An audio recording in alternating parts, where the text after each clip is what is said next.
الله لا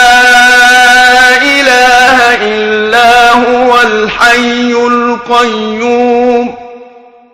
لا تأخذه سنة ولا نوم له ما في السماوات وما في الأرض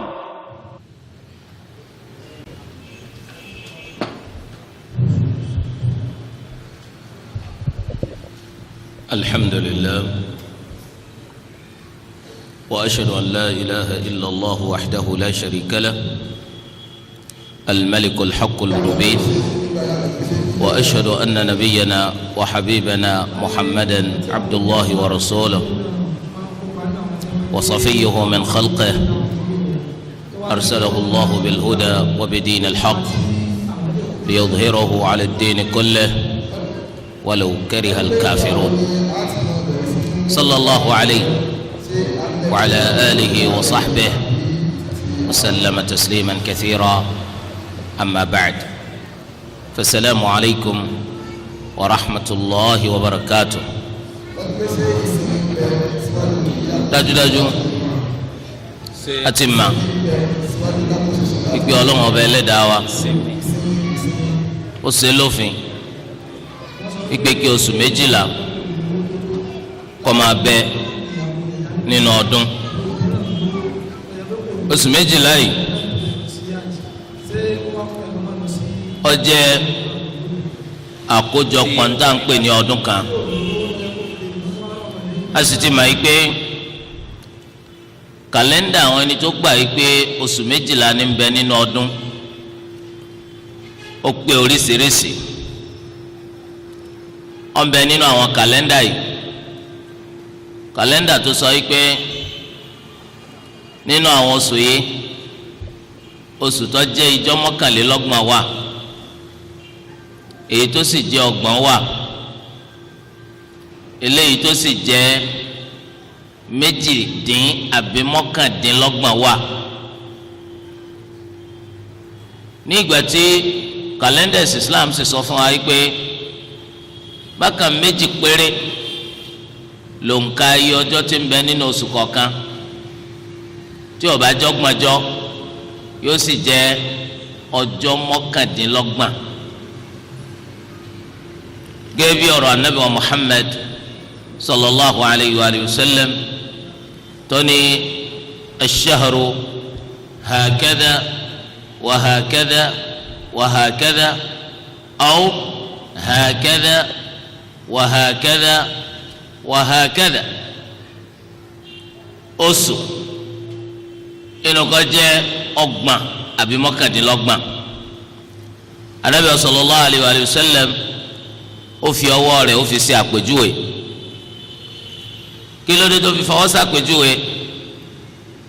ó ní àwa ummatun ummiyya ìjọ aláìmọ̀ọ́kọ-màákà ni wá àìkòsímọ́kọ àìmọ̀ọ́kà yẹn ó ní í ṣe pẹ̀lú bẹ̀rẹ̀ sí Islam ní ìgbà tó ṣe pé ètò pọ̀jù nínú àwọn mùsùlùmí àkọ́kọ́ wọn ò mọ̀ọ́kọ wọn màákà bó tilẹ̀ jẹ́ pé ẹ̀sìn Islam láti ìbẹ̀rẹ̀ pẹ̀pẹ̀ iná ló ti pàkíyèsí wa lọ sídìí bó ti ṣe pàtàkì pé ká wá mà ìdí ni tó fi jẹ́ pàkọ́kọ́ ntọ́lọ́ kọ́kọ́ sọ̀kalẹ̀ fún anabi Muhammad sallallahu alayhi wa sallam ó ní iqra bismi rabbika alladhi khalaq eléyìí ló fà á làwọn míín ṣe máa ń pè ìjọ wa ní ummatu iqra ìjọ máa kà á asiri bánabi sallallahu alayhi wa sallam bó ti ṣe fún àwọn ẹni tá a mú lẹ́rúgun lógun Badr bó ti ṣe fún wọn láyè kó ní kálukú lè rárá rẹ̀ padà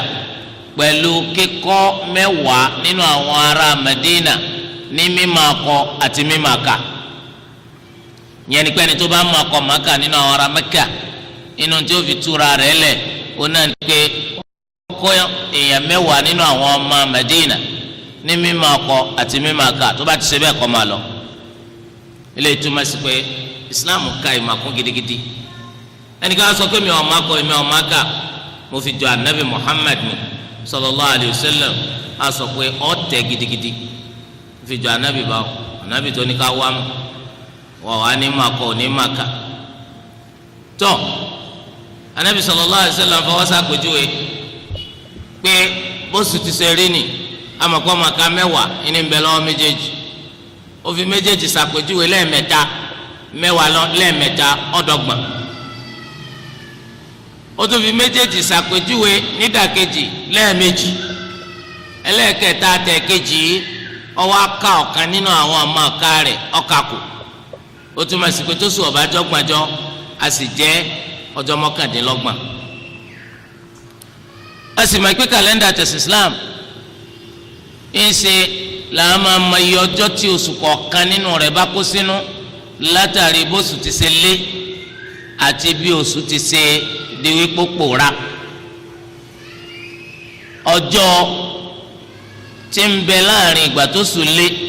sí ìgbà tí oṣù pòórá ìlànà kàtàfì mọ iye ọjọ́ tó wà nínú oṣù kọ̀ọ̀kan ìdí nìyí tó fi jẹ́ pé eléyìí tó jà láti mọ iye ọjọ́ tó sùn kó sínú nínú Islam ó náà níjọ́ wo lóṣù yọ ìjọ́ wo lóṣù pòórá kìí ṣe pẹ̀lú kàlẹ́ndà torí ẹ̀ lápèjúwe nísìn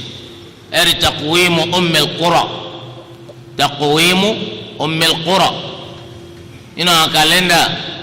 tó ṣe pé láwọn orílẹ̀-èdè Islam tí wọ́n ti depend lórí kàlẹ́ndà Islam kàlẹ́ndà tí wọ́n máa gbára tẹ̀jù òun náà ní takuwimu ummil qura kàlẹ́ndà ti ummul qura ẹ̀rí kí n gba mi yóò díjọ́ kan sí bó ṣe yọ ó lè léjọ́ kan sí bó ṣe yọ. tẹ́lẹ̀ báyìí wa àwọn oṣù yìí báyìí ó ń bẹ nínú àwọn oṣù eléyìí tó ṣe é pé àwọn kò wo òṣùpá rárá ṣùgbọ́n táwọn ń wò táwọn fi mọ iye ọjọ́ tí ń bẹ nínú oṣù ọ̀nà lòrùn gẹ́gẹ́ bí kàlẹ́ndà Gregorian ìyàtọ̀ tó sì wà láàrin wọn farqun jawhari ìyàtọ̀ tó hàn gidigidi ni nítorí pé kàlẹ́ndà tó depend láti mọ iye ọjọ́ tiẹ̀ lórí bóṣù ṣe ń lé á rí i pé àsìkò tẹ́ ẹ máa ṣe nǹkan kan nínú ìgbésí ayé yín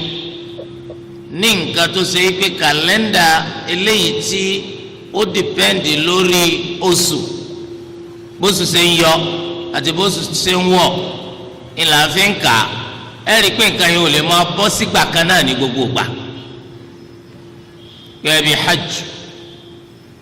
gẹ́gẹ́ bí siyamu Ramadan gẹ́gẹ́ bí wọ́n ti pè gẹ́gẹ́ bí shahrullahil muharram táǹtì gba Ashura àti Tasu'a ẹ ṣàkíyèsí pé àwọn nǹkan tí ó ní í ṣe pẹ̀lú kàlẹ́ndà yìí ó ṣeéṣe ń gbà mí kí hajj ó bọ́ sásìkò òtútù ó ṣeéṣe ń gbà mí kí hajj kó bọ́ sí àsìkò ẹ̀rùn ó ṣeéṣe nígbà mí kí hajj kó bọ́ sásìkò òjò ìyẹn ní Mẹ́kà á rí i pé ọjọ́ kan ọjọ́ méjì ọjọ́ kan tí ń dín yìí ọgbọ̀njọ́ tó jẹ́ yìí ìgbà tó ń díjọ́ kan sóṣù Gregorian ìgbà tó ń díjọ́ méjì sóṣù Gregorian á rí i pé gbogbo ẹ̀ tó bá kóra jọ pọ̀ tán ń mú kí ìyàtọ̀ tó ṣe fojú rí ó máa ṣẹlẹ̀ torí ẹ̀ ló ṣe jẹ́ pé tó bá jẹ́ pé ọmọ tẹ́tí gbá àwọn èèyàn láwùjọ rẹ̀ wàá rí tọ́pọ̀lọpọ̀ nu wọ́n máa sọ pé ojú August máa ń lágbára gan nítorí pé bí August 20 ọdún sẹ́yìn ti ṣe rí bẹ́ẹ̀ náà l'August 20 years coming bẹ́ẹ̀ ló náà rí nítorí pé August la pé kí ni wọ́n wò tí wọ́n fi ka August oòrùn kò ní yí padà àsìkò tí máa ń bọ́ sí nǹkan náà ni ó bọ̀ sí yàtọ̀ sí tó bá jẹ́ pé kàlẹ́ndà ìsìn Islam wọ́n lè béèrè lọ́dọ̀ àwọn bàbá nílé yín àtàwọn màmá àsìkò tẹ́yìn lọ sí hajj sí sótútù ló ń mú ni àbóòrùn ló ń mú kankan sójú ń rọ̀ ni àbásìkò ẹ̀rùn lẹ lọ wàá gbọ́ tó ní kálukú ọ̀sọ̀ ìtọ́sọ̀tọ̀ọ̀tọ̀ báwọn ọdún yẹn bá ṣe yàtọ̀ síra wọn rí bó bá ṣe yàtọ̀ síra wọn sí bẹ́ẹ̀ lọ́gbọ̀n tí kálukú ọ̀sọ̀ ìtọ́sọ̀tọ̀tọ̀. walhamdulillah àwọn olùmọ̀ nípa tafsir wọ́n ṣàlàyé pé lẹ́yìn bẹ nínú dẹ̀rọ lọ eléyìí tó lọ́n ṣe fún wa tó bá pé Ramadan àsìkò kan náà ni ó máa jẹ́ ni àsìkò tó rùn máa mú kankankan ó dájú yìí pé tí bá ti ń bọ̀ lọ́dọọdún ẹ̀rù ó máa bà àwọn èèyàn lọ́pọ̀lọpọ̀ ṣùgbọ́n gbà mí yọ bọ́ sásìkò tó rùn mú ga gbà mí yọ bọ́ sásìkò ọyẹ́ gbà mí ga àsìkò òjò ní ọ̀bọ̀ sí gbogbo eléyìí yọ máa jẹ́ rọrùn fáwọn ẹrú Ọlọ́run ọba wa àwa dúpẹ́ fọlọ́run ala ni'matil Islam ìdẹ̀ra ẹ̀sìn Islam ló ti ká láǹfààní eléyìí òòrùn àwọn tí èsè mùsùlùmí àwọn ò lè mọ eléyìí láéláé Gregorian náà ni a sì rí pé kàlẹ́ndà tẹ̀sìn Islam ó ní í ṣe pẹ̀lẹ́sìn nígbà tí Ànábì sallallahu alayhi wa sallam tó papòdà tí Abubakar tó jẹ́ àrólé lẹ́yìn Ànábì sallallahu alayhi wa sallam àwọn èèyàn tí ì rí bùkátà sí wípé ó yẹ ká ní kàlẹ́ndà kan tá a fi máa kọ àkókò tí nǹkan ṣẹlẹ̀ ọjọ́ táwọn àṣẹlẹ̀ ṣẹlẹ̀ títí tó fi dáyé Umar radiyallahu anhu báyìí ni wọ́n ronú pé ó yẹ ká ní kàlẹ́ndà kan eléyìí tá a máa lò láti fi máa kọ àwọn àgbà tí ìṣẹ̀lẹ̀ ṣẹlẹ̀ àti bẹ́ẹ̀ bẹ́ẹ̀ lọ ẹnu àwọn sàhábà wa kò lórí hijra anabi Muhammad sallallahu alayhi wa sallam kó ní ìṣẹ̀lẹ̀ ńlá eléyìí tó ṣe pé kò ṣeé gbàgbé láéláé nínú ìgbésí ayé ẹ̀sìn Islam ṣèbẹ́yìn ti mà nígbà tí anabi sallallahu alayhi wa sallam wà Mẹ́kà ẹ̀sìn Islam kò rọrùn rárá àwọn kèfèrí gbogbo ọ̀nà àti rí i pé àwọn gbé Islam sí òun náà ni wọ́n ń sẹ́nà ẹni tó bá tó ní agboolé wọn kó jẹ́ káwọn ará abẹ kí wọ́n mọ̀ pé ń gba Islam ẹ̀rí pé wọn ò ní fi lọ́kàn balẹ̀ ọ̀nà àti gbẹ̀mí rẹ̀ ni wọ́n máa wá débi yìí pé ilé Arqam ibnu Abi Arqam ní Mẹ́kà làwọn èèyàn ń sá pamọ́ sí tó fi dórí anabi Muhammad sallallahu alayhi wa sallam ibẹ̀ ni wọ́n ti ń yọ sí lọ ẹ̀rí pé ìfúnlẹ̀ mọ́ni ọ̀pọ̀ títí débi pé anabi sallallahu alayhi wa sallam ọ̀pọ̀ àwọn sàhábà láṣẹ wọ́n ṣe hijira lọ sí Habasha nítorí pé ọba kan bẹ́ẹ̀ tó sì pẹ́ni tó bá sá lọ sọ́dọ̀ rẹ̀ ìyà ò ní jẹ́ ẹnìkan ò ní rọ́wọ́ bàjẹ́ kó rìn nà sí. àwọn kan nínú àwọn sàhábà wọ́n gbọ́ wọ́n ṣe hijira yìí lọ sí Habasha ṣùgbọ́n gbàtà wọn náà tún gbọ́ ròyìn pé àwọn ará Mẹ́kà gbogbo wọn ti gba ẹ̀sìn Islam nínú qissatul Gharaniq wọ́n padà wá sí Mẹ́kà lérò pé gbogbo èèyàn ti gba ẹ̀sìn Islam ṣùgbọ́n ìyàlẹ́nu ló jẹ́ fún wọn páwọn èèyàn gbẹ̀sìn Islam sáwọn àtúpadà sí Habasha ni apá kan nínú wọn gbìyànjú ohun tó mórí lé Habasha nígbà táwọn míì táwọn takú sí Mẹ́kà pé gbogbo bí ọba ṣe jẹ́ àwọn náà ó dúró sí Mẹ́kà àwọn ò tún ní lọ sí Habasha mọ́ kọ́lọ́ wọn tó pa Ànábì sallallahu alayhi wa sallam láṣẹ kó fi Mẹ́kà sílẹ̀ kó gbé ẹ̀sìn Islam sá lọ sí al-Madina eléyìí tá a mọ̀ sí al-Hijra ìṣípò padà láti ìlú kèfèrí lọ sí ìlú Islam ìṣípò padà kúrò níbi tá a ti lè sin lọ lọ síbi tá a ti lè sin lọ sẹ́bẹ̀yìn sí ma pé al-hijratu madiyatun ila qiyam as-sa'a hijra ma bẹ títí jọ́ gbẹ̀ndà al-qiyama gẹ́gẹ́ bí adéta anabi Muhammad sallallahu alayhi wa sallam tóní la tanqati'u al-hijratu hatta tanqati'a at-tawba wala tanqati'a at-tawbatu hatta tatlu'a ash-shamsu min maghribiha hijra ò ní tán títí túbọ̀ ò fi tán wáyé o túbọ̀ ò ní tán títí di ọjọ́ tó ràn yọ gbàbí tí máa wọ̀ ìjọ tó rùn bá yọ gbàbí tí máa wọ̀ ọjọ́ náà ní hijira tán ọjọ́ náà ní túbà tán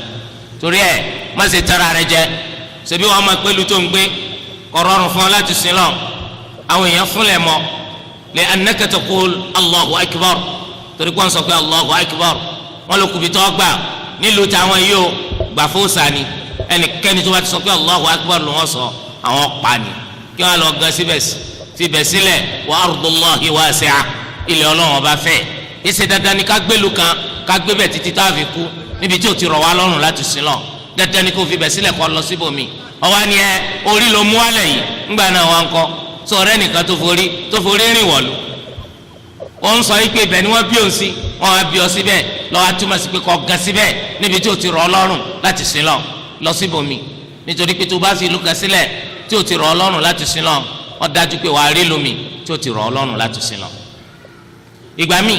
àdúgbò tó ń gbé kò rọrùn fún ẹ láti sin lọ wọ́n fúnlẹ̀ mọ́ níbẹ̀ ògidì àwọn kèfèrí ló wà níbẹ̀ wọ́n ń fúnlẹ̀ mọ́ yín wọ́n sì ń dúnkòkò máa ń ga pẹ̀lú wípé la nuridu musliman fi hadha al-hayy ka'inan man kan. àwọn fẹ́ẹ́ rí mùsùlùmí kan ládùúgbò yìí ẹni yóò wọlé jẹ àwọn fẹ́ẹ́ rí mùsùlùmí kan ládùúgbò yìí wa ardullahi wasi'a ilẹ̀ ọlọ́run ọba fẹ́ ẹ fi àdúgbò ṣètọ́ni sílẹ̀ fáwọn ṣayatin ẹ lọ sí àdúgbò tí ó ti rọ̀ yín lọ́rùn láti sin lọ. hijira ń bẹ títí dijọ́ gbẹ̀ndẹ̀ al-qiyama. anabi sallallahu alayhi wa sallam ẹ̀rí kíkíá tó ṣe hijira kúrò ní Mẹ́kà tó lọ sí Madina ìyàlẹ́nu ló jẹ́ àwọn èèyàn sì di mùsùlùmí lápapọ̀. sáájú eléyìí amọ̀kí Mus'ab ibn Abi Umayr radiyallahu anhu ó ti ṣe é tó pọ̀jù nínú sẹ́ ambassador anabi Muhammad sallallahu alayhi wa sallam lọ sí Madina ọ̀n lọ kó àwọn èèyàn ní al-Qur'an ó sì ń pè wọn lọ sí díẹ̀ Islam tó fi débi kíkà nàbí kó tó dé Madina wọ́n fẹ́ẹ́ mẹ́sìlẹ̀ kan tẹ́nìkan ò ti gba Islam ṣáájú ká nàbí ò tó dé Madina. báyìí hijira ni ìṣẹ̀lẹ̀ ńlá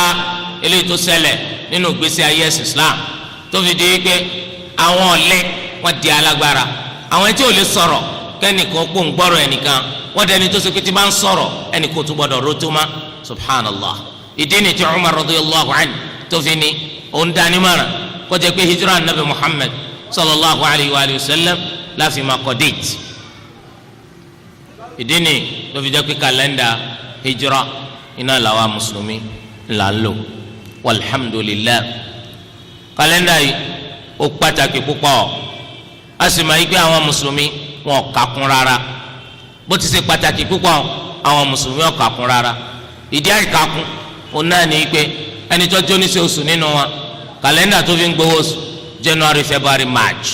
ó ní torí ẹ tẹ́ bá jí wọn pẹ́pẹ́pẹ́ látọjú oorun tani bàbá kí ni déètì tóní yóò sọ fún ọ yìí pé òní ni kíni 7th of November oníkàlùkù ha eléyìí sórí. àwọn màmá tí ń tẹ̀kọ́ àwọn màmá tí ń tògì àwọn náà mọ̀ pé òní ni kíni 7th of November torí ẹni tí ń gbàwìn ẹ̀kọ́ ẹni tí ń gbàwìn ọ̀lẹ̀ ìparí sùn lọ́dá bóun ni màmá ọlọ́ọ̀lẹ̀ ò ṣe ní máa kó sùn bóun ni màmá ẹlẹ́kọ̀ọ́ lòun náà ò ṣe ní máa kó sùn láti fi máa déètì wo la wà nú ẹ̀ bẹ́ẹ̀ ni àmọ́tẹ́ bá bí ọ̀pọ̀lọpọ̀ lè máàmù léèrè wípé kí ni déètì òní ní kàlẹ́ndà hijira lè máàmù ni o ọ̀pọ̀lọpọ̀ lè máàmù ó fèèlì tí lè máàmù bá fèèlì ṣé máàmù ò ní fèèlì máàmù náà ó fèèlì nítorí pé eléyẹn wọ́n ní kò bí owó fáwọn nítorí bá bí owó fáwọn làwọn máa kàkún láwùjọ kódà kàlẹ́ndà ọjọ́ wo lónìí eléyẹn tún wẹ́ púpọ̀ ó lè púpọ̀ ẹ bi wọ́n léèrè ẹ bi lè máàmù yìí dábàá padà délé ládùúgbò yín ẹ pé bàbá ìmáàmù ẹ jọ̀ọ́ o ìdánwò ráńpẹ́ kan ni wọ́n ṣe fún mi o mo wá fẹ́ kẹ́ fún mi lésì rẹ̀ kí ni ìdánwò náà ìdánwò náà ní í ṣe pẹ̀lú ọ̀rọ̀ ẹ̀sìn a sì mọ̀ pé ẹ̀yin aṣíwájú ń di ẹ̀sìn ẹ̀yin náà lọ yẹ ká bi léèrè bàbá ìmáàmù bá ní sọ o ti débi tí ma wà ọ̀dà kò burú àwọn orúkọ kàlẹ́ndà ẹ̀sìn Islam àwọn orúkọ oṣù kọ̀ọ̀kan mọ̀ ń fẹ́ kẹ́ sọ ó lè ní jẹ́ lọ túnra mú lé kọ́ lọ túnra mú láti dárúkọ àwọn oṣù tó wà nù kàlẹ́ndà ẹ̀sìn Islam subhanallah torí pé wọn kà kún ni kó sì ń tọ́ fẹ́ fi ṣe kó sì ń tọ́ fẹ́ fi ṣe torí ẹ̀ tó máa sọ fẹ́ lómi pé dárúkọ dá àwọn orúkọ oṣù ẹ̀sìn Islam wà á lọ Mẹ́kà ọ̀fẹ́ lọ́dún yìí ọ̀pọ̀lọpọ̀ ó fèèlì ọ̀pọ̀lọpọ̀ ó fèèlì wọn làwọn ò ní fèèlì àwọn mọ dáadáa ìrìn bẹ́ẹ̀nbẹ́ẹ́ tí o ti bẹ̀ kú o ẹ̀dẹ́ni tó bá wù ẹ̀dẹ́ni tó bá wù yín wò ní wa á dáhùn tó a dúpẹ́ fọlọ́ á dáyàn mẹ́ta wò báyìí abẹ́ sọ fẹ́ ká dáyàn mẹ́ta wò sá ká dáyàn mẹ́ta wò sá tọ́ àyà wàá sọ wàá sọ.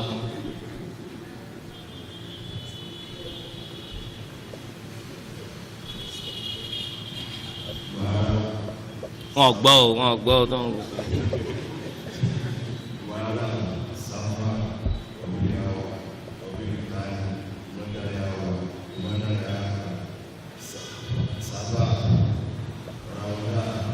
ẹgbẹ́ nǹkan mẹ́ o ti dàrú Jumada al-akhira lẹ́yìn rẹ̀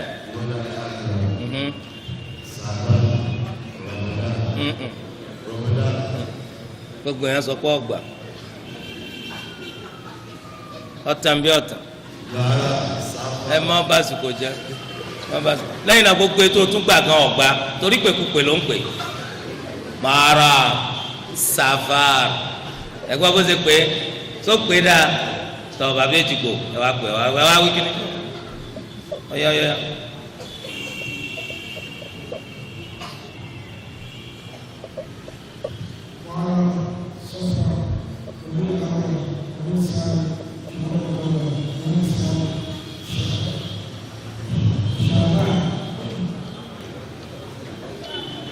sẹ́mi pé ètò tí ń wí náà lọ́ ha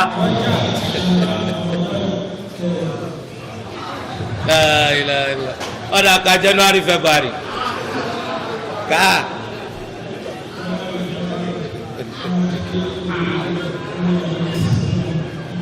ẹ̀rí pé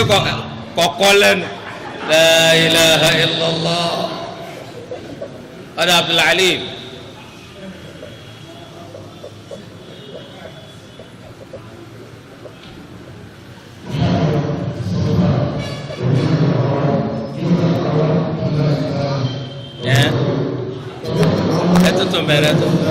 Bẹ̀rẹ̀ tuntun.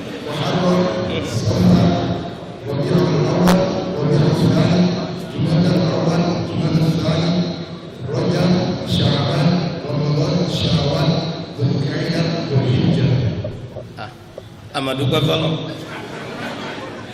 tọ mọlùkọ yìí náà rí báyìí ẹ rí i pé àwọn mùsùlùmí ọ̀ka ẹ̀sìn wọn kún rárá ni wọn àka kún rárá torí tí wọn bá ń sọ tí wọn bá dá wọn wò ẹlòmíràn gba tó kó sùlá wa mọ abẹ́ tí ẹ gbọ́ ẹ bèrè tó bá wù yín so síbẹ̀ rí ní ìsìn ó túmọ̀ sí pé tẹ́ ẹ bá jẹ́ tíjà bẹ́ẹ̀ sì máa ṣe nù tẹ́ ẹ bá jẹ́ tíjà ẹ kàn má máa sọ̀rọ̀ dálẹ̀ because tẹ́ ẹ bá ń sọ̀rọ̀ dálẹ̀ àwọn ọmọ tẹ́ ń kọ́ gbogbo wọn máa yín mú ní kékeré sọ gbogbo tí ń sọ kò sí ìtawà náà mọ̀ tí ì bá ṣe certification tá a fẹ́ gbàwé ẹ̀rí kíni wọ́n sọ so ẹ máa sọ di béèrè ẹ máa sọ di béèrè báyìí Nabi sallallahu alaihi wasallam ṣe máa ń bí àwọn sàhábì léèrè tí kálukú ọmọ wọn rẹ̀ nígbà tí kálukú bá rí pé wọn má tí wọn bá ṣàlàyé fún wọn ẹ rí i pé ńgbà náà kọ́ kò ní sàṣìṣe má torí ẹ bá délé ẹ tún bí àwọn lè má mú àdúgbò yín léèrè ẹ rí i pé irú èsì tó jáde yìí náà ni wọ́n jáde kódà bàbá mi lè dá sí rọ́ọ̀f bàbá ẹ ti gbósù kájẹ́ o ọmọ tẹ́lẹ̀ ló ń bí mi mo ní kí n dáhùn pé bóyá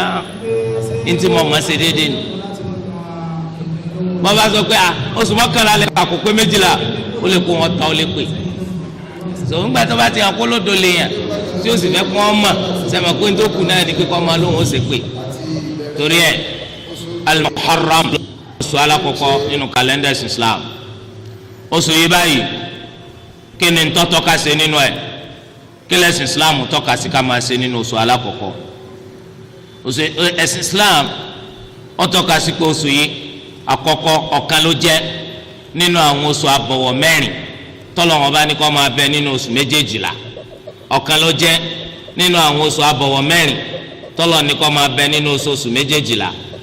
síbẹ̀ yìí ń mọ àwọn oṣù mẹ́rẹ̀ẹ̀rin náà bẹ́ẹ̀ mà síbẹ̀ mà bẹ́ẹ̀ mà tọ́ al-Muharram ọwọ́ àánú ẹ̀ Dhul-Qa'da ọwọ́ àánú ẹ̀ Dhul-Hijja ọwọ́ àánú ẹ̀ ẹ bá ní wẹ́lẹ̀ kẹrin naam alhamdulilah Rajab olẹlẹ kẹrin àwọn oṣù yìí Ọlọ́run ọba ṣe kájà lé wọ nínú ẹ̀ àyàfi tí wọ́n bá tọ́ wa níjà tí wọ́n bá tọ́ wa níjà ẹni tó tọ́ wa níjà Ọlọ́run ní ká dá padà ṣùgbọ́n nígbẹ̀yìn gbẹ̀yìn àyípadà gbà wá wípé a lè dá máa dá ogun sílẹ̀ lásìkò yẹn lópin ìgbà tó bá ṣe pé lórí àti gbẹ̀sìn Islam ga lógun yìí dálé lórí oṣù al-Muharram tọ́jú oṣù alákọ̀ọ́kọ́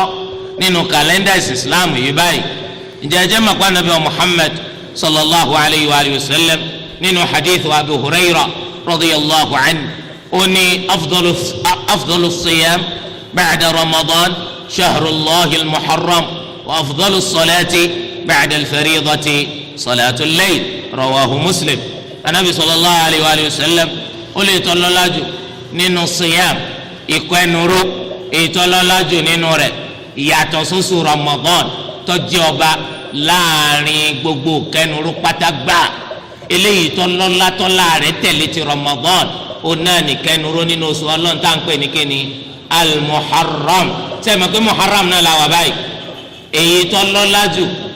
nínú kẹnuró lẹ́yìn ti Ramadan tó jẹ́ bàbá òun náà ní oṣù kínní al-Muharram. bẹ́ẹ̀ ni eléyìí tó lọ́lá jù nínú sọlẹ́ yàtọ̀ sí sọlátù tó jẹ́ ọ̀ranyàn òun náà ní qiyamul layl, ìdìde ṣe sọláàtì lóru òun ló lọ́lá jù lẹ́yìn sọlátù tó jẹ́ ọ̀ranyàn. al-Imamu Muslim òun ló gbé ẹgbàá wáyé jáde. eléyìí túmọ̀ sí pé mo fẹ́ ṣe dáadáa nínú oṣù Muharram eléyìí tí ó takò sunna nabi Muhammad sallallahu alayhi wa alihi wa sallam kí n gbìyànjú láti máa kẹnu rúṣẹ̀sì fọlọ́m nínú oṣù al-Muharram pàápàá jùlọ sẹ́mi pé nínú oṣù yìí láti ní Tasu'a inú rẹ̀ náà látún ti ní Ashura kí mùsùlùmí ó ṣagbára láti rí pòǹgbà àwọn ọjọ́ méjèèjì yìí báyìí Tasu'a àti Ashura sẹ́mi pé anabi Muhammad sallallahu alayhi wa alihi wa sallam ó máa ń gba Ashura. àwọn sahaba gẹ́gẹ́ bó ṣe wá nínú hadith Abdullah ibn Abbas radiyallahu anhuma wọ́n bi anabi sallallahu alayhi wa sallam léèrè wípé hadha shahrun yu'azzimuhu al-yahud wan-nasara eléyìí oṣù kan táwọn yahudi àti nasara táwọn máa ń ṣàgbéga rẹ̀ kí ló dé tó fi jẹ́ pé àwa náà máa bá wọn gba Ashura. anabi sallallahu alayhi wa sallam ó ní la'in 'ishtu 'ila al-qadimi la asumanna at-tasi'. tọ́lọ́mbá ní kí n sẹ́mi dọ́dún tí ń bọ̀ máa tún gba tọjọ́ kẹsàn-án. tọ́lọ́mbá ní kí n sẹ́mi dọ́dún tí ń bọ̀ máa gba ti ọjọ́ kẹsàn-án. Ibn Abbas ó ní kí ọdún tí ń bọ̀ yẹn kí àsìkò Ashura rẹ̀ ó tó dé anabi sallallahu alayhi wa sallam ṣaláìsì. eléyìí túmọ̀ sí pé anabi ti ń gbà á bọ̀ ìjọ kẹwàá nìkan ló máa ń gbà. ọdún tí wọ́n ń ku ọdún tí anabi ṣaláìsì tó kù fẹ̀rẹ̀ tí anabi ṣaláìsì làwọn sàhábà wá pa kéèsì. síbọ́jọ́ yìí ọjọ́ táwọn yahudi àti nasara máa ń sàpọ́nlé rẹ̀ èyí ti rí tó fi jẹ́ pàwọn náà máa gbà tá a máa ṣe sùyàmù ọjọ́ yìí anabi wa ni tọ́lọ̀ ń bá ní kásẹ̀ títí ọdún tí ń bọ̀ á gbọ́ ọjọ́ kẹsàn-án náà a sì máa ń pé àìsẹ̀mí dìgbà náà kò túmọ̀ sí pé ká gbọ́jọ́ kẹsàn-án kì í ṣe sunna náà ní ká gbọ́jọ́ kẹsàn-án torí pé al-ibratu bi qawlihi la bi fi'lihi eléyìí tọ́jà tí iṣẹ́ anabi sallallahu alayhi wa sallam tó bá takò ọ̀rọ̀ rẹ̀ láti síwájú sẹ́ẹ̀rẹ̀ à ń bọ̀ sí wọ́n ṣe iṣẹ́ òtí ẹ̀ takò ọ̀rọ̀ ń bì iṣẹ́ kankan ò takò ọ̀rọ̀ ń bì ọlọ́run ọbọ̀ kádàrá kánábí ọ̀sẹ̀ mídìgbà náà àìsẹ̀ mídìgbà náà kò túmọ̀ sí pé tó bá ṣẹ̀ mídìgbà náà kò ní padà gbámọ́ toró ló ti sọ pé tọ́lọ̀ ń bá ní kó wọ́n ṣẹ̀ mídìgbà náà mo tún gbàjọ́ kẹsàn-án torí ẹ̀ adúpẹ́ fọlọ́ pé gbogbo wa náà la gbìyànjú láti gba Tasu'a a tún gbìyànjú láti gba Ashura eléyìí tá a ti gbà ọlọ́run ọba kó gbà lẹ́sìn fún wa kéèyàn ó gbìyànjú láti jẹ́ pé nínú oṣù yìí báyìí ìyẹn gba ọjọ́ tó pọ̀ nínú ẹ̀ ìyẹn gba ọjọ́ tó pọ̀ nínú oṣù yìí pẹ̀lú ẹ̀mí pé òun gba oṣù ọlọ́run ọba al-Muharram òun fi ń ṣẹ̀sìn fọlọ̀ òun kẹnuru pẹ̀lú rẹ̀ fi ṣẹ̀sìn fọlọ̀ gẹ́gẹ́ bí ìbámu pẹ̀lú ìlànà anabi wa Muhammad sallallahu alayhi wa sallam. ǹjẹ́ tó bá jẹ́ bẹ́ẹ̀ sànàbí náà máa gba oṣù Muharram àbí kì í gba oṣù Muharram kò sí àkọsílẹ̀ tó fi hàn wá pànàbí máa ń gba oṣù Muharram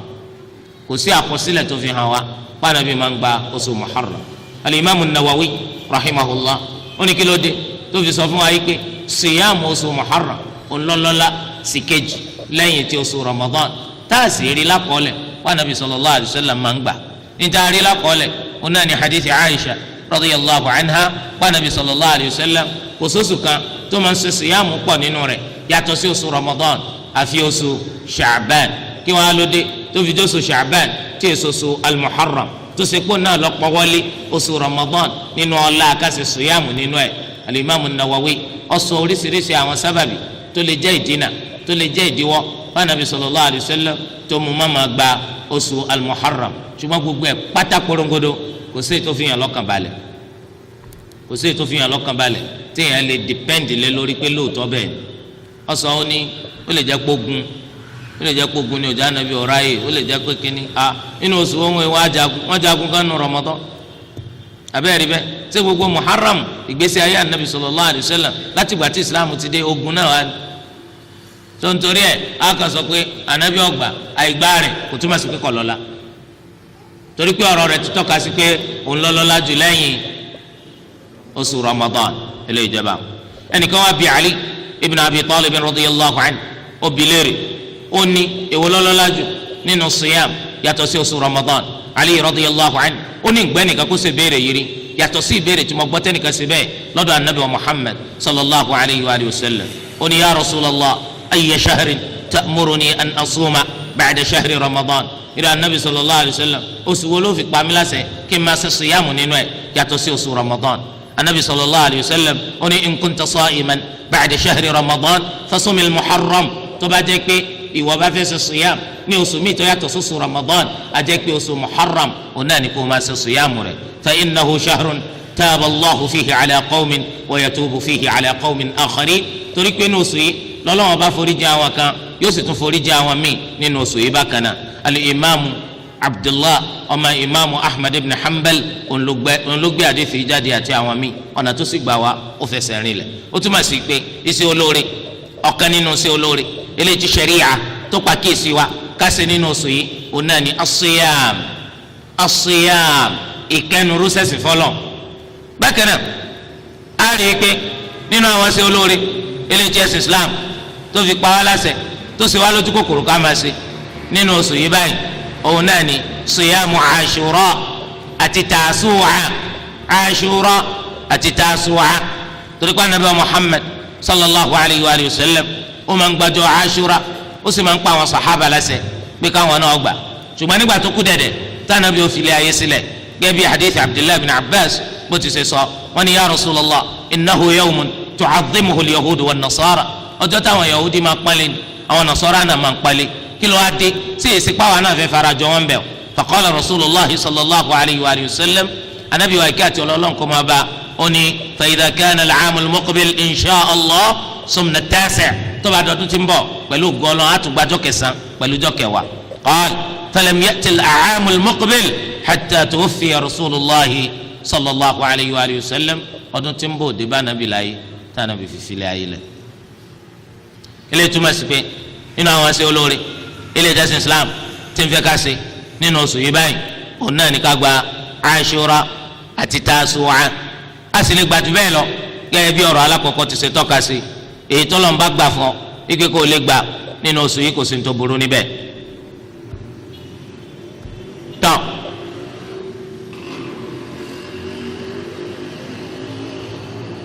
nínú àwọn àṣìṣe eléyìí tí àwọn èèyàn máa ń ṣe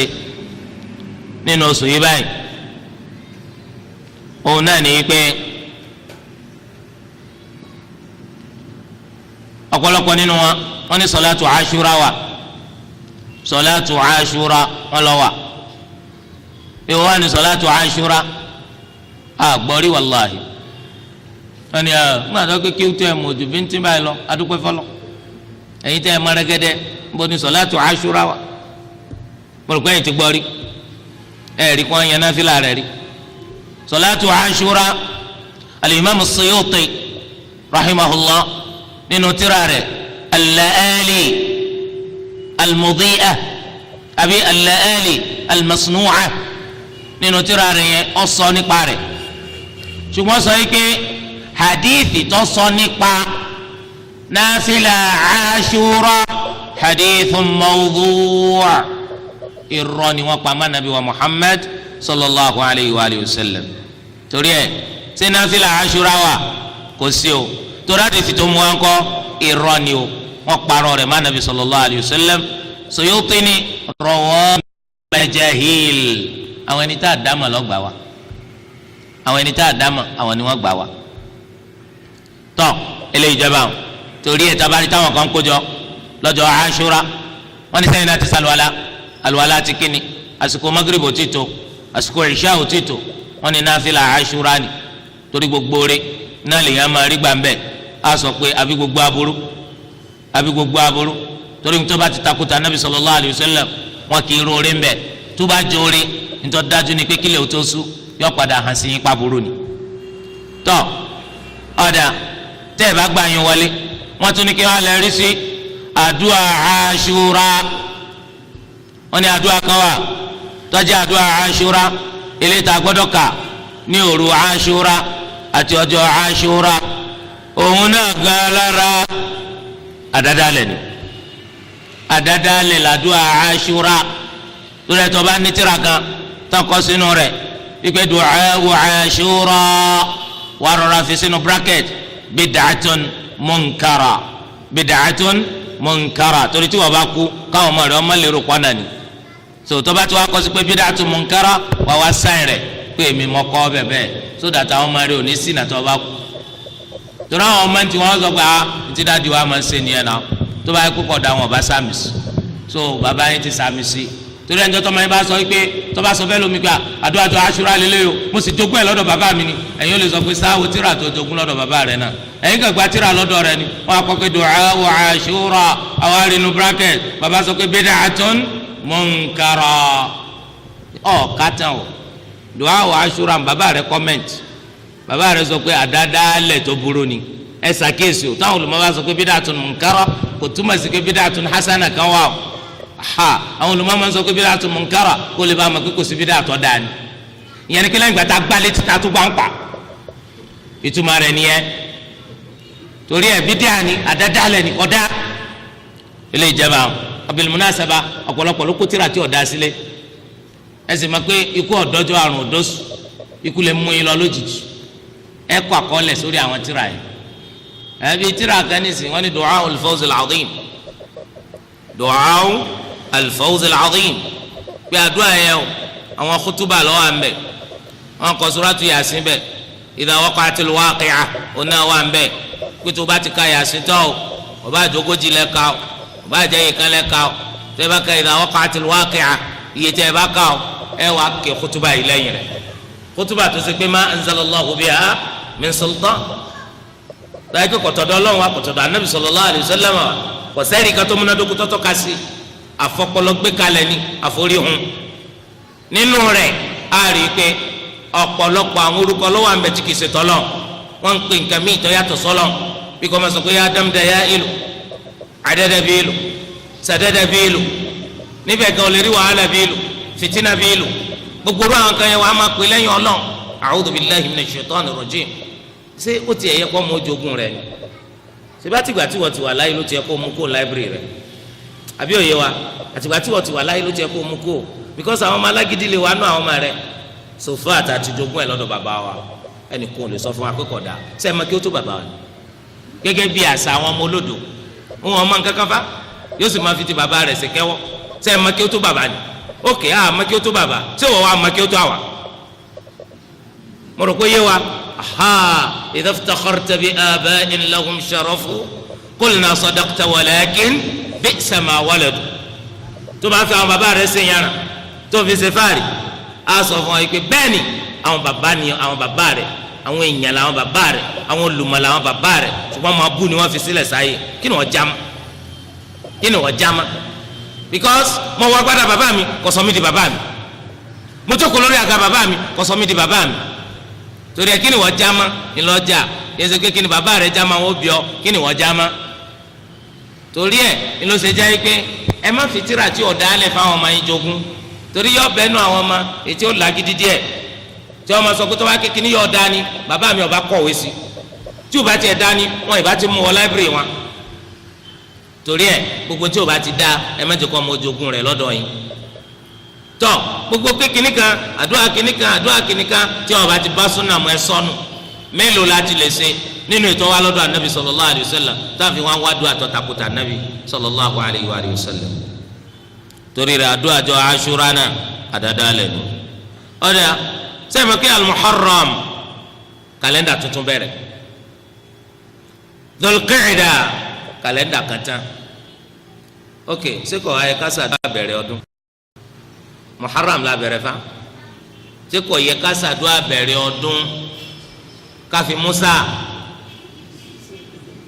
sẹ́bẹ̀ ẹ̀ máa ṣe ẹ̀ máa pààrọ̀ sẹ́bẹ̀ ẹ̀ máa ṣàdúrà bẹ̀rẹ̀ ọdún sọmọ kó pa màálù lọ́dún yìí kọ́dún tó bẹ̀rẹ̀ yìí o ọlọ́run kó forí rẹ̀ sí wa o ẹ sókè kúránì ẹ̀yin náà lè sọ pé ìsókè kúránì kẹ́ ẹ má pẹ́ran gbogbo àwọn àdáda lẹ̀ burúkú àbí ẹ̀ ṣe má ṣe ẹ̀ ṣe má àbí ẹ̀ ṣe rí tó adúpẹ́ fọlọ́ so ó túmọ̀ sí pé àdúrà kọ́dún bẹ̀rẹ̀ àdáda lẹ̀ ni o àdúrà kọ́dún bẹ̀rẹ̀ àdádálẹ̀ ànúni bẹ́ẹ̀ ni kátó débi tọ́dún ti parí àdúrà kọ́dún parí náà ńkọ́ àdádálẹ̀ lónà àdúrà kọ́dún parí àdádálẹ̀ lónà nígbà tó wá ṣe pé ọ̀rọ̀ oṣooṣù là ń sọ nísì àdúrà kóṣù bẹ̀rẹ̀ gbogbo oṣù àdádálẹ̀ àdúrà kóṣù parí gbogbo oṣù àdádálẹ̀ adúpẹ́ fọlọ́n pé wọ́n ṣe bẹ́ẹ̀ ńlẹ̀ yìí abẹ́yìn ṣe bẹ́ẹ̀ tẹ́ ẹ bá ń ṣe bẹ́ẹ̀ kẹ́ka ẹni rẹ̀ ńlẹ̀ àdádálẹ̀ wípé oṣù kan bẹ̀rẹ̀ oṣù kan parí àdádálẹ̀ ni lẹ́yìn náà ń bẹnu táwọn mùsùlùmí fi ń kọ́sí àwọn Nasara mo rò pé gbogbo oníkálukú wa ẹ̀ bùkátà kí wọ́n ṣẹ̀ṣẹ̀ máa sọ fún yín pé áò abẹ́rẹ́ màá bẹ́ẹ̀ láwùjọ wa yìí ṣé bẹ́ẹ̀ máa gbọ́ nínú rédíò gan láwọn sọ́ọ̀tì ẹ máa gbọ́ tán kí tán pariwo pé jùmọ̀ àtọ́ parí oṣù làdúrà àwọn ẹ má gbàgbé ẹ ńgbà tí àánú tó ṣe wọn jùmọ̀ àtàwọn mùsùlùmí wọn tún mú abẹ́rẹ́ rí nǹkan bẹ́ẹ̀ wọn ni jùmọ̀ àtọ́ parí oṣù làdúrà àwọn ìsọjí alágbára ti parí oṣù àwọn míì lè sọ pé ìsọjí alágbára ti bẹ̀rẹ̀ oṣù jùmọ̀ àtọ́ bẹ̀rẹ̀ oṣù jùmọ̀ àti àjẹ ẹ wá wò akọ àbúbá ni àwọn mùsùlùmí táwọn náà máa ń ṣàdúrà parí oṣù àti bẹ̀rẹ̀ oṣù Sunday tó bẹ̀rẹ̀ oṣù la hawla wala quwwata illa billah wọ́n lè pe Sunday tó parí oṣù Sunday tó bẹ̀rẹ̀ oṣù wọ́n pin mọ́ra wọn lọ́ni ẹ̀yin mú ti wá ń bì ẹ ti káàánú mú ti ń bẹ̀ wọ́n. Subhanallah àdádálẹ̀ wọ́n sì fi ń kọ́ sí àwọn tani àwọn Nasara torí ẹ̀ nílùú kan wọ́n máa ń ṣerú rẹ̀ ẹnìkan wá béèrè wá ní ẹ dàpọ̀ kí ni ìdájọ́ àdúrà olóṣooṣù eléyìí táwọn máa ń ṣe sọ́tọ̀ àbí ọ̀tọ̀ kọ̀tọ̀ àdádálẹ̀ ni torí pé tí ó bá tọ́ tó bá jẹ́ ìlànà ànábì sallallahu alaihi wasallam ni ó bá bẹ̀rẹ̀ rẹ̀ ok ànábì ó bẹ̀rẹ̀ rẹ̀ àwọn sàhábà wọn bá ti gbọ́rọ̀ kan lẹ́nu ànábì sallallahu alaihi wasallam pé ẹ máa ṣe o wọn à ṣe tí a ti á jẹ́ tó ń gbà tí àwa sàlàyé bá inú bá bí gbogbo àwọn jama tá a ti ṣe bọ́ látọ̀dọ̀ tó ti pẹ́ táwọn afáwa sọ pọ́tọ́ bóòlù àwọn afá gba lóde kan ní wọn wá dé tí wọn sọ pé kọ̀tọ̀ àká ẹ̀yin afá gba pẹ́yìn dà tẹ́yìn sọ pé nǹkan tọ́ ìgbàlódé wa sọ pé kọ̀tọ̀ kò burú bá a ṣe kọ́ tíra kan lórí kí ni ìdájọ́ káti ẹ̀ máa ṣàdúrà ní parí oṣù kí sì ní ìdájọ́ ká máa gbádùn àkálẹ̀ oníkálukú ṣé bí wọ́n máa ṣe bẹ́ẹ̀ náà wọ́n lè sọ pé ẹ̀yin làdúrà kan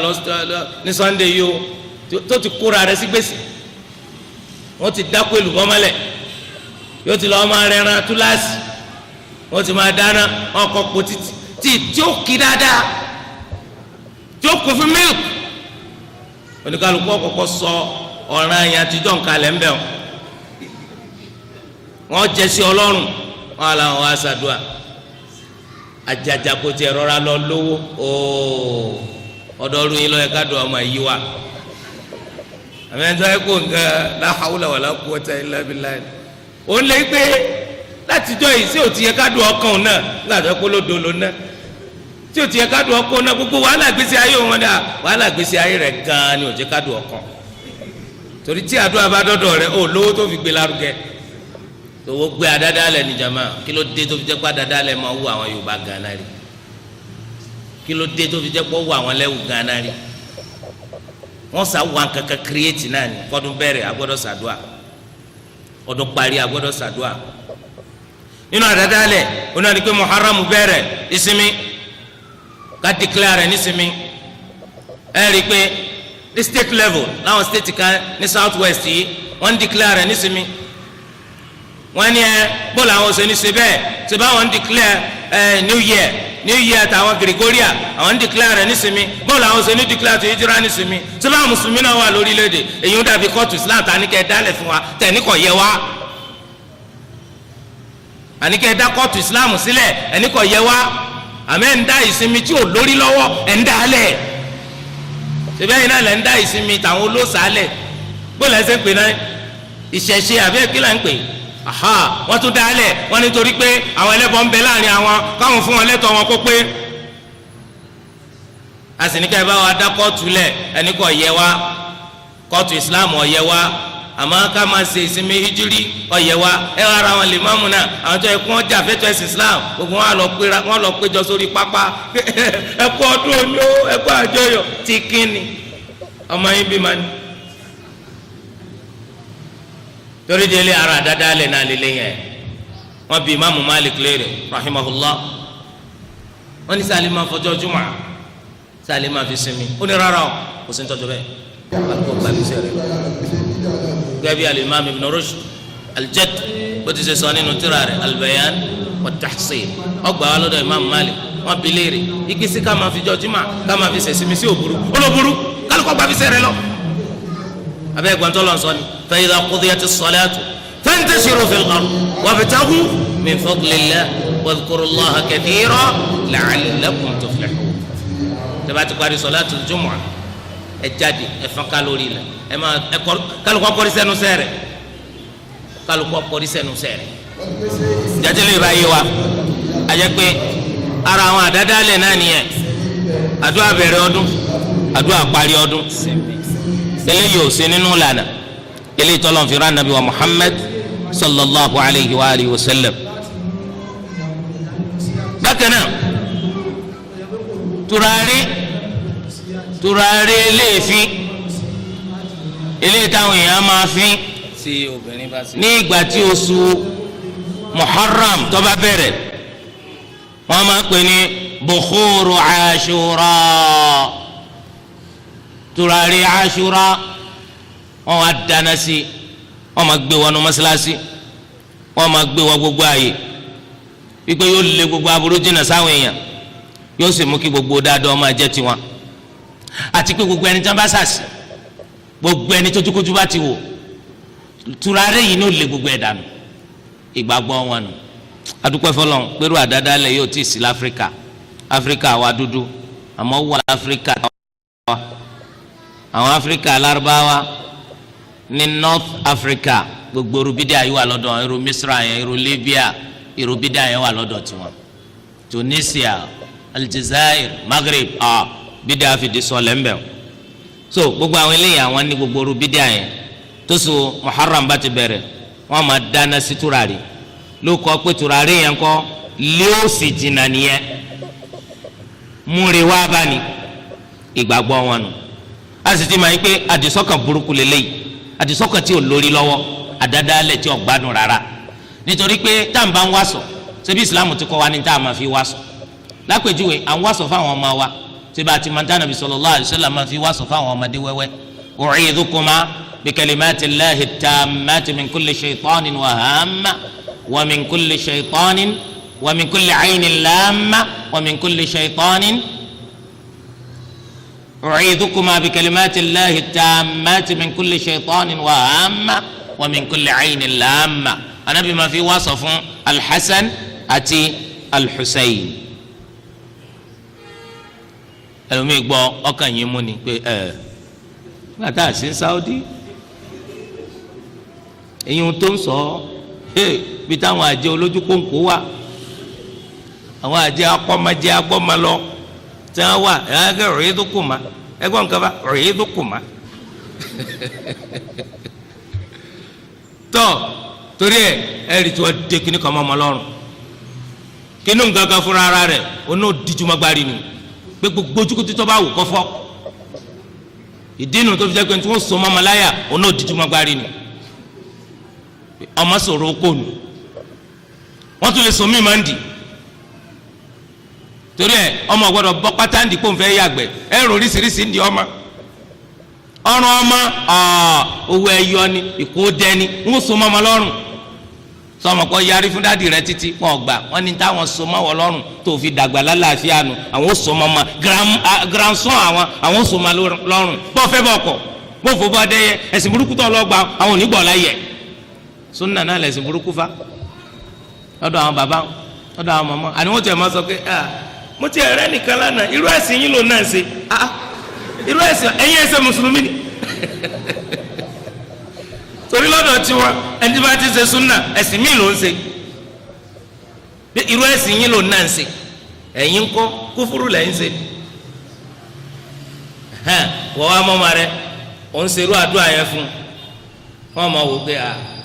ọjọ́ tí wọ́n bọ̀ ṣe ètùtù fọ́ọ̀mà ètò ọmọ ọjà ṣe jẹ tó ọmọ jẹ kó o ti ro láti kékeré ibi tá a wà ilé pọ̀ àbí ẹ̀kọ́ lẹ́ẹ̀ máa sọ ní Yorùbá lẹ́bù pé ibi tá a wà ilé pọ̀ ta ló wá lè síbẹ̀ yìí náà ni sẹ́lù ló lé ní àbẹ́yẹ̀ tí ń gbé bẹ́ẹ̀ náà èpè ọ̀yàtọ̀ ojú sọ́mọ́ ọ̀yàtọ̀ ojú ọ̀yàtọ̀ ẹni tí ń gbé bẹ́ẹ̀ lọ dáràn àwọn tí ń gbé ààyè lọ dáràn àwọn ni ìfẹ́ kọ́ dá fọ́mọlà kejì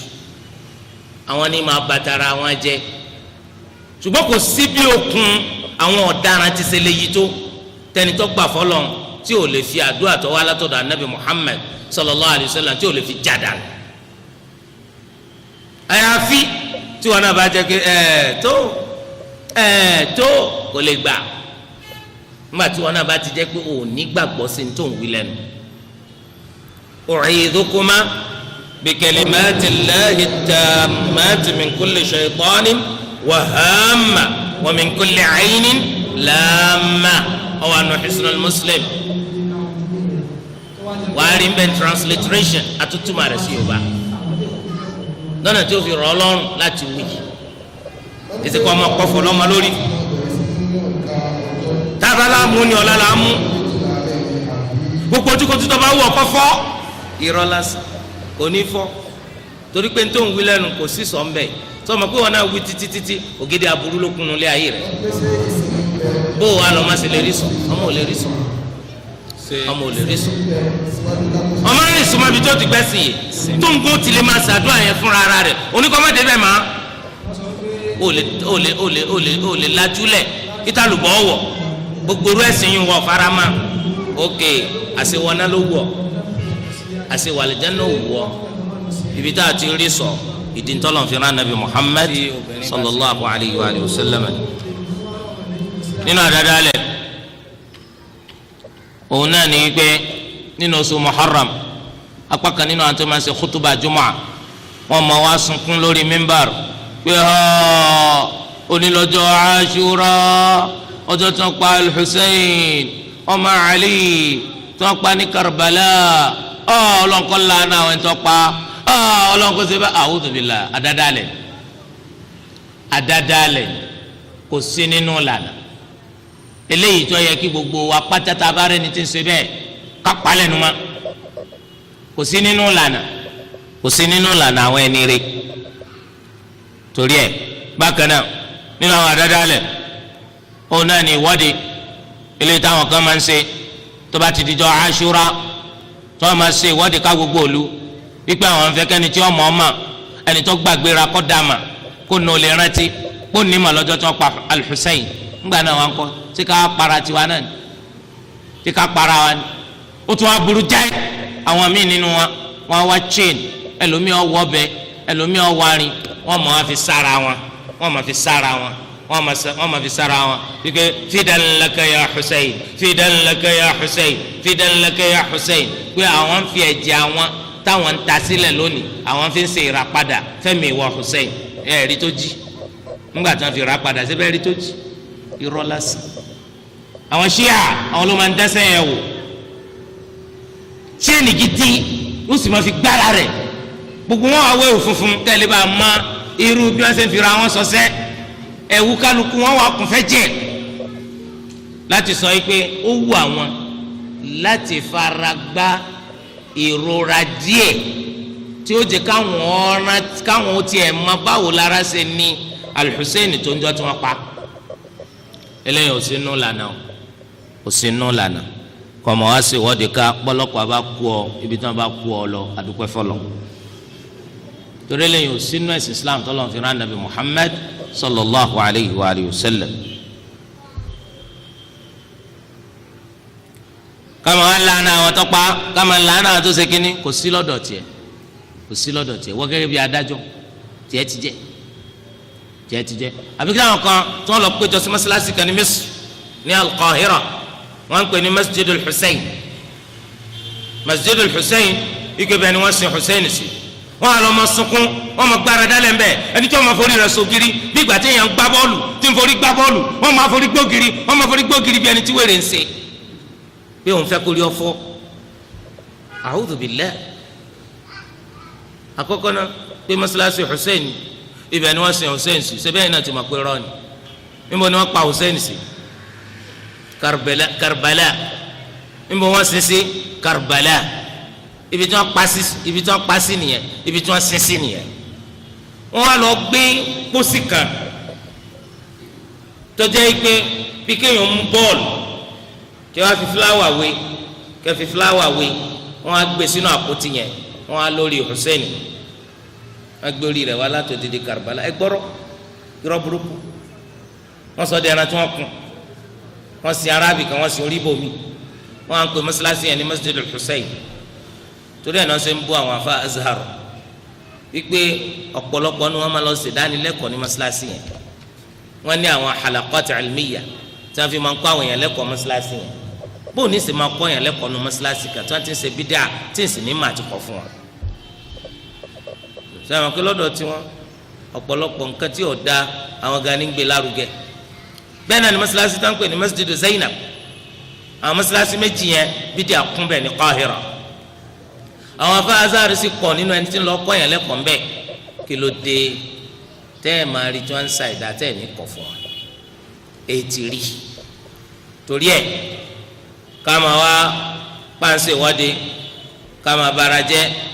kí ni wọ́n ní ká ṣe lọ́jọ́ Ashura as-siyam? ṣé ìwọ́de ni? kìí ṣe ìwọ́de o. wọn alẹ́ yìí tẹ́ ń tẹ̀lé súnà yìí báyìí ẹ̀jẹ̀ káwọn mùsùlùmí wọn mọ àwọn ṣẹlẹ̀ tó ṣẹlẹ̀ nínú history. ṣé àwa là ń jẹ́ kó wọn mọ ni àbẹ́yìn aláìlórí lọ́wọ́ tẹ́ ń ṣe ìwọ́de? àwa là ń jẹ́ káwọn èèyàn mọ tó ṣẹlẹ̀ nínú history, ṣùgbọ́n lọ́nà tí wọn ò fi ní takò ẹ̀sìn Islam, lọ́nà tí wọn ò fi ní bà Islam wọn jẹ́. kí ni wọ́n ń pè ṣíà? ìjà ń pè ṣíà ó dá lórí kẹ́ ẹ máa dà lóru kẹ́ ẹ máa ṣèwọ́de náà ni. báwọn kan gbẹ̀tọ́ àwọn kan, ẹni tó gbẹ̀tọ́ rẹ̀ ti kú, ẹni tó gbẹ̀tọ́ rẹ̀ òun náà ti kú. tó bá yẹ kó wọ́n gbẹ̀tọ́ rẹ̀ lóòótọ́ tó ń ti pé rọ́ọ̀nì. ok ẹ̀yin tẹ́ wọ́n á ń jà fún ẹni tó ti kú, ṣé tẹ́ bá gbà fún ẹ̀ jì sáyé ni, ẹ̀ jì sáyé fẹ̀tọ́ rẹ̀ lé lọ́wọ́. ṣé báwọn ṣíà yìí sì ti wà tipẹ́, kí ló dé tí wọ́n á rí gbà fún wa? kí ló dé tí wọ́n á rí gbà fún wa? ngbàtà sì máa ń pé ṣíìrì àṣìyà nǹkan kan ní tí wọ́n sàdáadáa lẹ̀ rẹ̀ kò sí tẹ́lẹ̀tẹ́lẹ̀ wọ́n dá a lẹ̀ ni. bóònù ó sì wá jẹ́ condition téèyàn fi wà àlìjánnà, bóònù ó sì jẹ́ condition téèyàn fi wà àlìjánnà. bí bá a sọ fún yín nípa làákà Imaamu Ahmad rahimahullah, wọ́n ń ṣèpàdé kálukú sì bọ́ bàtà ta. Imaamu Ahmad ti kó bàtà tiẹ̀ wọlé ó wá kó síwájú. Ahmadu ibn Hanbal irú èwo tún lè léyìí? ebe yìí náà rí pé gbogbo wa òde la bọ́ bàtà sí. ó ní bẹ́ẹ̀ ni mo rí kóde lẹ bọ́ sí ni ẹrù lọ́gbà mi, ẹrù àwọn ṣíà lọ́gbà mi. àwọn ṣíà náà wọ́n fẹ́ jọ fi kùnlùkùn fa. ẹrù àwọn ṣíà lọ́gbà mi torí mo rí ka pé àwọn ṣíà láyé ànábì sallallahu alaihi wasallam wọ́n máa jí bàtà kó ni. jí bàtà kó báwo? ó mọ ṣíà wà láyé ànábì. ó ní ọ̀kẹ́ kò sí ṣíà láyé ànábì, bóun ní jẹ́ ṣíà ó sì wá jẹ́ kọ̀ǹdíṣàn àti wàlìjẹ́nà. eléyìí túmọ̀ sí wípé àwọn ṣíà yẹn àwọn làwọn tó dá gbogbo ọ̀pọ̀lọpọ̀ rọ́bìṣì wọn yẹn sílẹ̀, ẹsẹ̀ wọ́de ẹsẹ̀ kínní ẹsẹ̀ wọ́n sì fẹ́ ṣe wọ́de ẹ̀ rí i pé nàìjíríà yìí gan wọ́n fẹ́ ṣe wọ́de débi kíjọba ó mú wọn, torí pé nínú kíjọba ó mú wọn ìníwọ́de yẹn ló túmọ̀ sí pé succeed, torí pé tí wọ́n bá mú wọn gbogbo ayé ọ̀gbọ̀ pé kí ni wọ́n ń ṣe tí wọ́n fi mú wọn, wọ́n ń ṣe aṣúra ni. aṣúra sẹ́ńgbà táwọn àṣẹ sòyàm ṣé ó débi pé ká máa lọ pariwo ntítì pé kí ló sọ. eléyìí jẹba àwọn ẹ jẹ́ ká lọ sóṣù Safar, ó túmọ̀ sí pé lóṣù Muharram nítorí wà ń bẹ̀ ó náà ní sòyàm. ẹni tó bá fẹ́ ṣe sòyàm kó ṣe sòyàm, ẹni tí ó bá sì lè ṣe kọ́pọ̀ kó ṣe aṣúra àti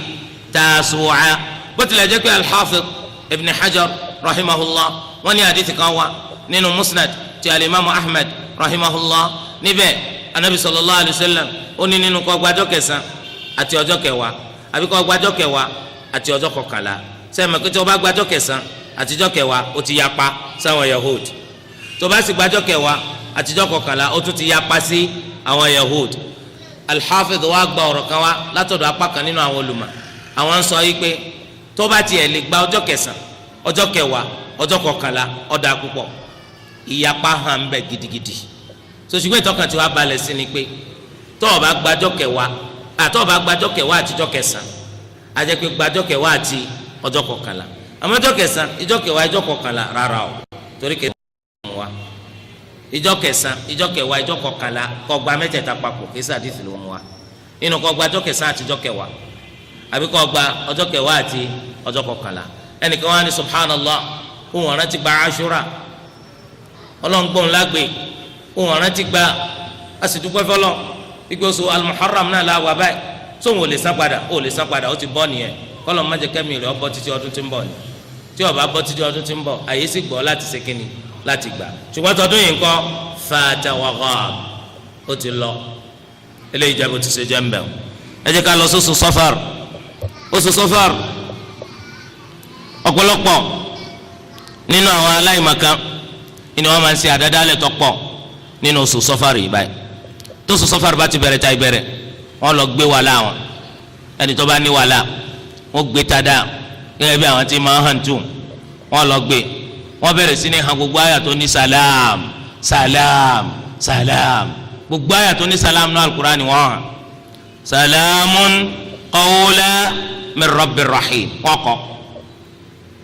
tahiyyatuhum yawma yalqawnahu salam salamun ala Ibrahim salamun ala Ilyasin salamun ala Musa wa Harun gbogbo ẹ̀ wọ́n kọ́ gbogbo àwọn àyà wọ́n hàn tóṣù Safar bá ti bẹ̀rẹ̀ tó bá ti wá hàn wọ́n wàá fọ̀ tó bá ti di ní ọjọ́ alárùbá tó gbẹ̀yìn nínú oṣù Safar wọ́n wàá fọ̀ mu pé ìsọnù kí ló dé wọ́n la burúkú ní oṣù Safar eléyìí ni ó jẹ́ ìsọfá wọn eléyìí ni ó jẹ́ ìsọfá wọn wọ́n fọ̀ wọ́n mú bí àgbo wọ́n máa wò pálí barikanu wọ́n tún máa bọ̀nra wọn pé ṣé ẹ̀yin ẹ ti mú sàlámù àbẹ́ ẹ ti mú sàlámù so wọ́n gbé sàlámù tí kálukú náà ránṣẹ́ sí pé yọ sàlámù àánú àwọn kò ní dànù àwọn rú o kálukú wọn máa mú wọn máa lérò pé ó máa burú lọ eléyìí àdìsọ́kàn burúkú tí ó dá ni o àdìsọ́kàn burúkú tí ó dá ni o níjẹ́ Ọlọ́run wá sọ Al-Qur'ani kalẹ̀ pé kẹ́ sọ́dàgbò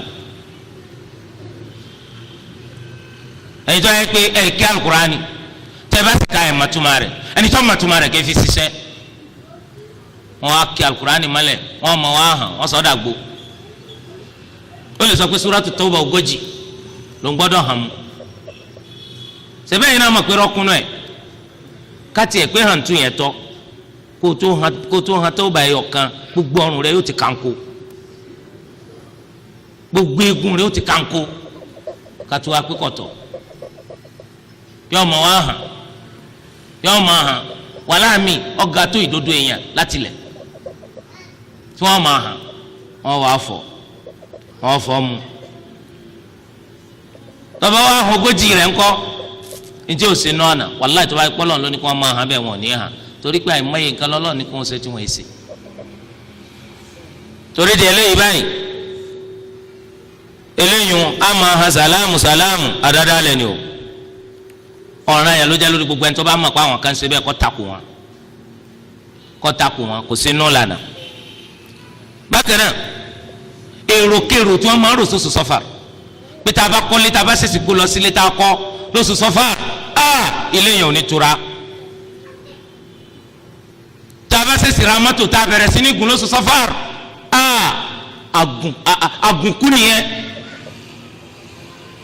ọkọ̀ tí ó ṣe sábàbí kú nìyẹn ìgbàgbọ́ wọn ni pé a gbọ́dọ̀ gbéyàwó lóṣù Safar aburú ni ọjà sí ẹ̀rí tẹ́lómi náà máa béèrè pé oṣù tẹ́ fi ìgbéyàwó yẹn sí kọ́ mi ń faramọ́ kí ló dé mi ń faramọ́ wọ́n ríran sí mi pé kí n má ṣègbéyàwó lóṣù yìí ta ló ríran sí ọ ìwọ ríran fúnra ara rẹ wọ́n wá ríran sí ọ a'udhu billah ta ló ní gbogbo oṣù Allah ta ló máa ń mọ̀ọ́rẹ́ wá Allah ta ló máa ń ti aburú dànù Allah torí ọ̀dọ̀ wa jama ó di ọwọ́ wa ká ṣọ́ra fún tí ọ̀dà tó tún Safar bá ti dé àwọn mi ò ní má fi bọ́tà lọ̀ mí aburú ńlá nù lóṣù Safar tó tún Safar bá ti dé ṣáì sáàdà tí ò ní milk ńlá máa mu tá a bá fi milk sí adaràn kí ló dé wọn làbúrò ọ̀sẹ̀lẹ̀ táwọn bá ti fi lè jẹ bọ́tà àbáwọn mu milk àbúrò ọ̀sẹ̀lẹ̀ irọ́ lásán. fẹjà lọ mí lóṣù Safar oyè ònù ẹja gan rí yẹn sá ní ìsìn ká tó pẹ́ràn abẹ́rẹ́ rí nǹkan bẹ́ẹ̀ ẹnu kọ́ ọmọ jẹ kínú kí ni ọmọ jẹ náà wàrà sóyà mílìkì náà nìyí ń sá fún mílìkì kí ni ọmọ jẹ dákun ẹ sọ fún mi pàmò ẹran náà ni pàmò torí àtàbí'u tàbí' ìdájọ́ ẹran ní ìdájọ́ pàmò kí ni pàmò bò ẹran kí ló wà nù pàmò ẹran kí ni nǹkan náà tí ọmọ jẹ yọ ọmọ àjọ ń jẹ gbẹrẹ fún ni ó síra rẹ̀ torí ẹ̀ ọ̀pọ̀lọpọ̀ nínú wọn ní í ṣe bẹ́ẹ̀ tó bá tiẹ̀ ti dijọ́ sátidé àtijọ́ lárúbá nínú oṣù Safar wọn máa ṣọ́ra fún gbogbo àwọn nǹkan wọ̀nyí gbogbo rádaràdà katakata jagbajagbaja ti já ti yé Islam kọ̀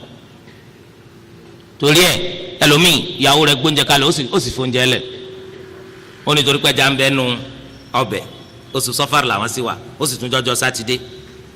abẹ́rẹ́ rí nǹkan bẹ́ẹ̀ irú ètò ọmọ ṣe tẹ́ ìwọ́sẹ̀ lọ́jọ́ sátidé tó fi jẹ́ pé òṣòro súnmọ́ ńjọ́ sátidé òórùn ní kùlàlà ó lóun ọ̀gbọ́dọ̀ wẹ́sẹ̀ ńjọ́ sátidé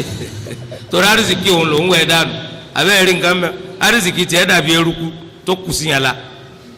tí wọ́n á ń wẹ̀ dànù bẹ́ẹ̀ náà ni Islam wa tako gbogbo eléyìí torí pé anabi wa Muhammad sallallahu alayhi wa sallam ó ń sọ fún wa ó ní at-tiyaratu shirk at-tiyaratu shirk mímá tìrán aburú mọ́ nǹkankan kpóun lọ dáfi aburú sènyà kì í sọlọ́n ìṣẹ̀bọ̀sọlọ̀ bí ẹni tó sọ yìí pé torí pósù Safar làwọn sì gbéyàwó níyàwó yìí ò ṣe dáa ẹsẹ̀ òsì ló gbé wọlé ẹlẹ́sìn òsì ẹsẹ̀ ẹbú ló gbé wọlé ìwọ ńkọ́ ẹsẹ̀ wo ni wọ́n gbé wọlé irọ́ lásán àbí torí kọ́ lọ́n ń gbàdúrà rẹ ló ṣe mọ́ wọn rẹ dáhùn kóbìnrin tó lọ́n bá gbàdúrà rẹ kì í mọ́ wọn rẹ òun náà ni wọ́n mọ ẹlẹ́sìn òsì ńgbà tó ń ti jẹ́ ẹlẹ́sìn ọ̀tún tọ́rọ́ lọ́n gbàdúrà rẹ ó bí ma ọlọ́n gbàdúrà rẹ kò rí wàhálà ó tó bí ma ọ̀kan wọn á dé kò tètè rọ́ọ̀mà bí wọ́n wà lẹ́lẹ́sìn òsì ni kò burú bí àwọn bá wọlé ẹ̀sà kéèsì ẹsẹ̀ ọ̀tún ni ó gbé wọlé irọ́ Yorùbá pọ̀ ìgbàgbọ́ tó sì takò ẹ̀sìn Islam pọ̀ lọ́dọ̀ bákan náà èèyàn kó sílé lóṣù Safar ó wá ní aha abájọ ìjọkùn sínú léyìí ká má kó àgbákò oṣù tá a kó bẹ́ẹ̀ ni òun gan lè má mà kọ́kàn lọ sọ́dọ̀ àfa kan pé tọ̀ ilé yìí òun ọmọ bí sẹ́sẹ́ pé oṣù wọlé kó bẹ́ẹ̀ náà rí ó ní Safaru nù Safaru lè Safaru ó lè pé ń tọ́ fa wàhálà nù so nítorí di eléyìí báyìí eléyìí ànábi pé ní sẹ̀bọ̀sọ́lọ̀ tọ́ Al-Imam Tabarani òun náà gbé ẹgbàá wọ́ọ̀rọ̀ jáde o lẹ́gbàá wọ́ọ̀rọ̀ tó fẹsẹ̀ rìn lẹ̀ anabi sallallahu alayhi wa sallam ni laysa minna man tatayyara aw tutayyara lahu aw takahhana aw tukuhhina lahu aw tasahhara aw tusahhira lahu kò sí nínú wa o ẹnikẹ́ni tó bá ní ìgbàgbọ́ pé nǹkan kan lásán lè dá faburú sí o àbí wọ́n mú gbà bẹ́ẹ̀